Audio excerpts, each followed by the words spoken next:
Am I the a-hole for cutting off my mom after I found out about her affair? 25F.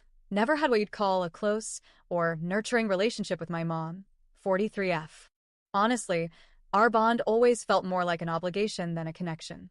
She had me right after high school, and my dad dipped out not long after. I think the weight of single motherhood hardened her. She provided, yes, but she was emotionally checked out most of the time. Affection, warmth, vulnerability, not part of our household vocabulary. I spent most of my childhood quietly observing how other kids were cherished by their moms, wondering why I felt more like a burden than a daughter. If it hadn't been for my aunt, my mom's older sister, I don't know what kind of person I would have grown into.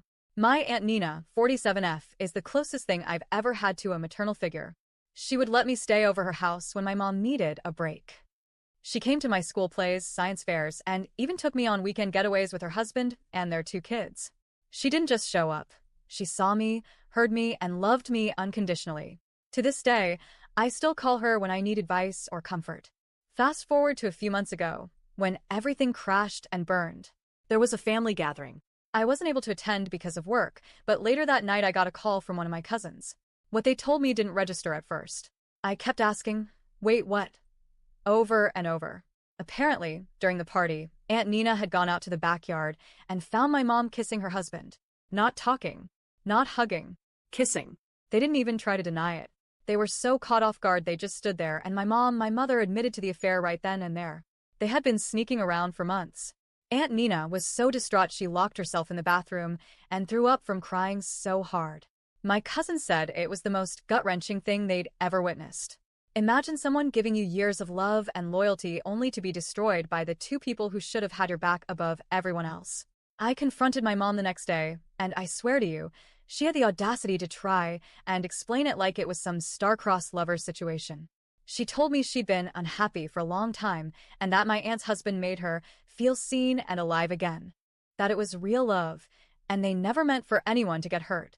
I was stunned. Never meant to hurt anyone? You got into bed with your sister's husband. You looked her in the eye for months while lying to her. You watched her open her home, her heart, and her trust to you. And this is how you repaid her? I told her I needed space and that I was disgusted, not just by the affair, but by how little remorse she seemed to show. It felt less like guilt and more like regret for being exposed. That was the last time we spoke. She and my uncle, well, ex-uncle now, moved in together shortly after Aunt Nina filed for divorce. It's been 4 months. 4 quiet, peaceful months. I haven't felt the urge to call, text, or hear her voice. And to be honest, I don't miss her. It's hard to miss someone who never really showed up for you in the first place. But now, things are getting messy again.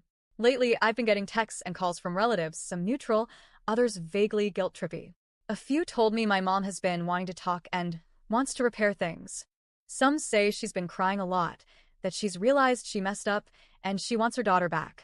Even some of my friends have chimed in. A couple of them, after hearing the full story, said things like, yeah, what she did was horrible, but she's still your mom, or it's not like she did it to you, so maybe cutting her off completely is a bit much. So now I'm sitting here, second-guessing myself. Am I being too harsh? Have I let my anger blind me to the possibility of reconciliation? Or is this a healthy boundary I'm setting for my own peace? Here's what keeps echoing in my mind. Aunt Nina was there when I needed a mother. My actual mom?